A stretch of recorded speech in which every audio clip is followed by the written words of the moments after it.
करते हैं भारी पड़े बोल। जी हां, मंत्री विजय शाह का मंत्री पद जाना अब लगभग तय हो चुका है। सीएम हाउस में बीजेपी प्रदेश अध्यक्ष के साथ मीटिंग लगातार जारी है। केंद्रीय नेतृत्व से हरी झंडी मिल चुकी है। विजय शाह की सहमति से इस्तीफा लेने की खबरें हैं, यानी कि विजय शाह से सहमति से इस्तीफा लेने की खबरें सामने आ रही है।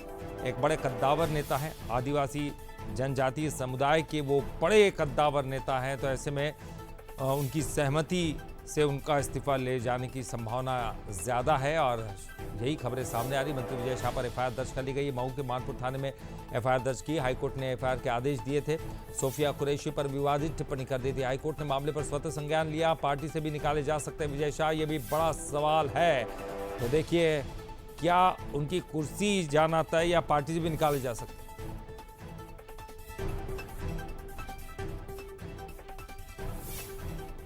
तो धाराएं आपको बता दें कौन कौन सी धाराएं जो कि शाह के खिलाफ लगाई गई हैं।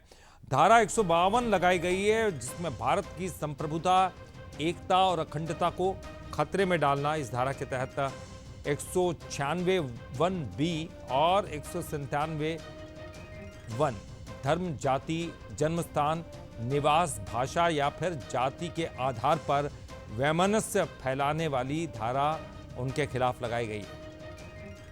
दो बड़ी धाराएं उनके खिलाफ। और चलिए, बड़ा सवाल है, कहां है मंत्री विजय शाह? तो ये तो समझ में आ गया है कि मंत्री विजय शाह सीएम हाउस पहुंच गए हैं। क्या इस्तीफा देंगे? जी हां, सीएम से मुलाकात उनकी शुरू हो गई है। तो विजय शाह सीएम हाउस है और सीएम हाउस में वो अब कभी भी सीएम से बातचीत चल रही है और बातचीत के बाद वो इस्तीफा दे सकते हैं।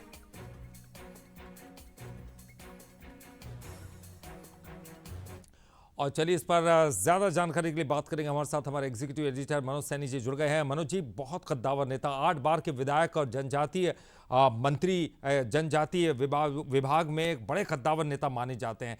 तो ऐसे में बहुत मुश्किल हो रही है क्या उनसे इस्तीफा लेना?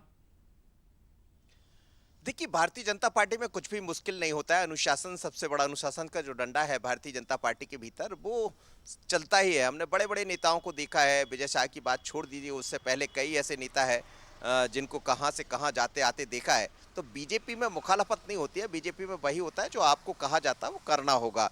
देर हो सकती है लेकिन अंधेर नहीं हो सकता, और वही भारतीय जनता पार्टी में चल रहा।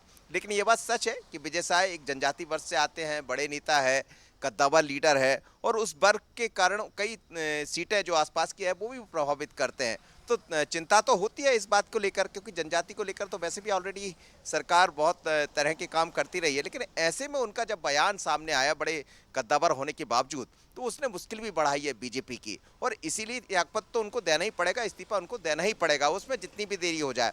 जो खबरें मेरे पास है, खबरों के मुताबिक अभी प्रदेश अध्यक्ष वी डी शर्मा मौजूद है सीएम हाउस में, हितानंद शर्मा वहां पहुंचे हुए हैं, और तीनों के बीच मंत्रणा चल रही है, यानी सत्ता और संगठन के बीच में कि आखिर और क्या किया जाए। पर संभावना बहुत ज्यादा इस बात की है, जिसको हम लगातार कह रहे हैं कि कुर्सी तो गई विजय शाह की, कुर्सी तो जाएगी, इस्तीफा तो देना ही पड़ेगा, और इस्तीफा नहीं देंगे तो फिर दूसरा कदम होगा बर्खास्तगी का। तो मुझे लगता है विजय शाह बहुत समझदार भी होंगे, इस बात से बचना चाहेंगे और इस्तीफा दे देंगे। लेकिन इस्तीफा क्या अभी हो जाएगा, समझाइश की बात। जहां तक बात करें कि विजय शाह है कहां, तो खबरें ये आ रही है कि वो खंडवा से दोपहर में 4 बजे, इवनिंग में 4 बजे निकले हैं। अब उसके बाद वो कहाँ गए, भोपाल भी नहीं पहुंचे हैं। भोपाल के बंगले पर जो खबरें हैं मौजूद नहीं है, खंडवा के बंगले पर भी मौजूद नहीं है। तो है कहाँ विजय शाह, ये सबसे बड़ा सवाल है। और विजय शाह को यदि इस्तीफा देना पड़ेगा तो उनको रात में ही पहुंचना पड़ेगा। रात में ही उनकी मुलाकात होगी मुख्यमंत्री से, प्रदेश अध्यक्ष से, नेतृत्व के सामने अपना इस्तीफा प्रस्तुत करेंगे, और उसके बाद इस इस्तीफे को राज्यपाल के पास पहुंचाया जाएगा। लेकिन ये सच है कि कुर्सी उनकी बचने वाली नहीं है, इस्तीफा देना पड़ेगा। दिल्ली से हरी झंडी मिल गई है।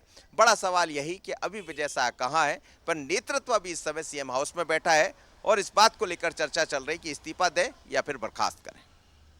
मनोज जी, मुख्यमंत्री तो आ चुके हैं, चूंकि अच्छे बड़े दौरे पर थे और निवेश संबंधी तमाम चर्चाओं में व्यस्त थे। लेकिन इसी बीच उनको ये भी एक बड़ी खबर का सामना करना पड़ा, तो निश्चित तौर पर उनके लिए भी एक बड़ी चुनौती है। लेकिन क्या कुछ लगता है कि केवल मंत्री पद जाना उनका तय, या उनको पार्टी से भी निकाला जा सकता है? देखिए, मुझे लगता है कि पार्टी से निकाला जाना एक बड़ा निर्णय हो जाएगा, कठोर निर्णय होगा और बीजेपी कठोर निर्णय तो लेना भी चाहेंगी। लेकिन शुरुआत में तो मुझे लगता है कि उनका त्यागपत्र ही होगा, इस्तीफा ही वो देंगे और इस्तीफा देने के बाद आगे जो भी होता है पार्टी पर, उस पर जो भी जिस तरह की बातें आती हैं, विजय साहब से बात भी होगी, बात की भी जाएगी मुझे लगता, तो फिर कहीं आगे की कार्रवाई होती दिखाई देगी। लेकिन बहुत गंभीरता से लिया केंद्रीय नेतृत्व ने, बहुत गंभीरता से लिया प्रदेश के नेतृत्व ने, तो विजय साहब मुश्किल में पड़ गए अपने बयान के कारण। कई बार उनके बयान आए हैं, लेकिन इस बार का बयान चूंकि राष्ट्र से जुड़ा हुआ मुद्दा है तो बहुत भारी पड़ गया उनको, तो पद से इस्तीफा भी देना पड़ेगा और राजनीतिक तौर पर भी उनका बड़ा नुकसान हो जाएगा। पर मानकर चलिए कि ज्यादा इंतजार नहीं करना होगा, विजय साहब की कुर्सी जा रही है। अब वो कितनी देर, क्या वो है कहाँ अभी, सबसे बड़ी बात तो ये है।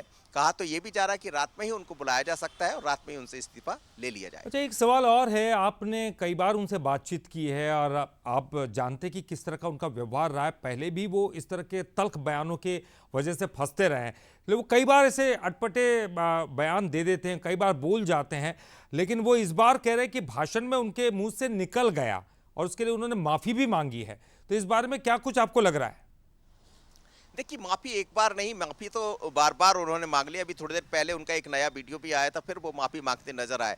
लेकिन कहते हैं ललित कि एक बार जब आप अपने मुंह से बोलते हैं तो इसीलिए तो बात कही जाती कि मुंह से निकला हुआ शब्द और तर्कस से निकला हुआ बाण कभी वापस नहीं होता है। अब आप उसके लिए कुछ भी करते रहिए, और ये तो एक ऐसा शब्द, ऐसा बाण निकला है मुंह से जो वापस होने की संभावना भी नहीं है, क्योंकि इसको जितना डेंट करना चाहिए था, जितना नुकसान करना चाहिए था पार्टी का, वो सब हुआ है। और वो बिटिया, वो सुफिया, जिसके लिए भारतीय जनता पार्टी के तमाम लीडर कह रहे हैं कि हम सैल्यूट करते हैं, प्रधानमंत्री उनको लगातार सैल्यूट कर रहे हैं, उन्हीं के निर्देश पर, उन्हीं के एक तरह से कहा जाए नेतृत्व में एक बड़ा काम दिखाया सोफिया ने। और ऐसे में उनको लेकर जो टिप्पणी की गई है वो बड़ी अशोभनीय है, और इसी बात को लेकर बहुत बड़ी मुश्किल में फंस गए विजय शाह।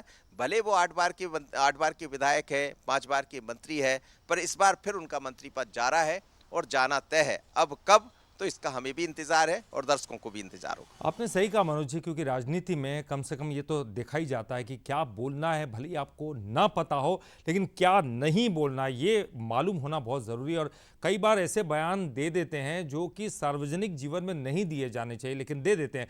आप उससे फंसते हुए नजर आते हैं, पार्टी की भी किरकिरी होती है।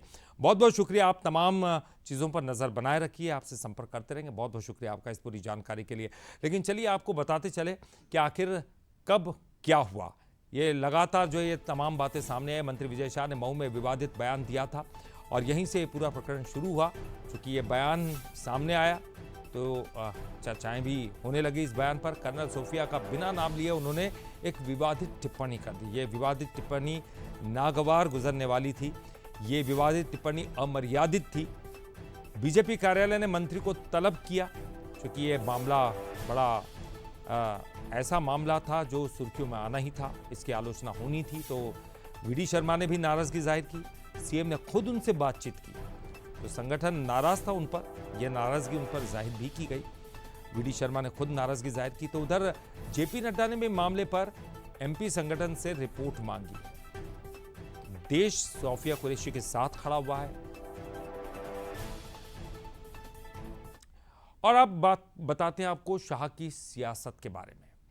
खंडवा के अरसूद विधानसभा से वो लगातार 8वीं बार विधायक बने। जी हाँ, वो बड़े कद्दावर नेता है।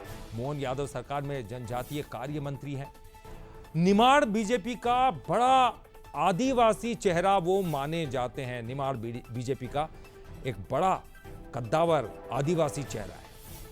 इसके अलावा अगर बात करें तो मकड़ाई राजघराने से शाह का ताल्लुक है। ये राजघराने से वो ताल्लुक रखते हैं और 2003 में उमा भारती कैबिनेट में पहली बार मंत्री बनाए गए थे शाह। बाबूलाल गौर और शिवराज कार्यकाल में भी वो मंत्री रहे हैं। आदिम जाति कल्याण, वन, स्कूल शिक्षा और पर्यटन का भी वो हिस्सा रहे, यानी कि पर्यटन मंत्री भी रह चुके हैं। तो पुराना नाता रहा है। 2013 में विधानसभा चुनाव में उन्होंने विवादित बयान दिया है, तो विवादों से ये पुराना नाता उनका, लगातार इस तरह के विवादित बयान वो देते रहे। शिवराज सिंह चौहान के परिवार पर भी उन्होंने विवादित टिप्पणी कर दी थी। साल 2020 में उन्होंने एक्ट्रेस को डिनर का ऑफर दिया, उसके बाद भी चर्चा में आ गए थे।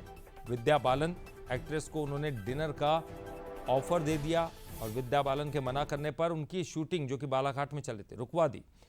तो विद्या बालन ने मना किया, उनकी शूटिंग रुकवा दी। बालाघाट के जंगलों में विद्या बालन की शूटिंग चल रही थी, लेकिन चूंकि उन्हें डिनर का ऑफर उन्होंने मना कर दिया, इसलिए उनकी शूटिंग को रुकवा दिया। यशोधरा राजे सिंधिया ने भी विजय शाह पर आपत्ति जताई थी। तो ये पहली बात नहीं है, वो लगातार इसी तरह से अपने विवादों से सुर्खियों में रहे। मंच पर बैठने के तरीके पर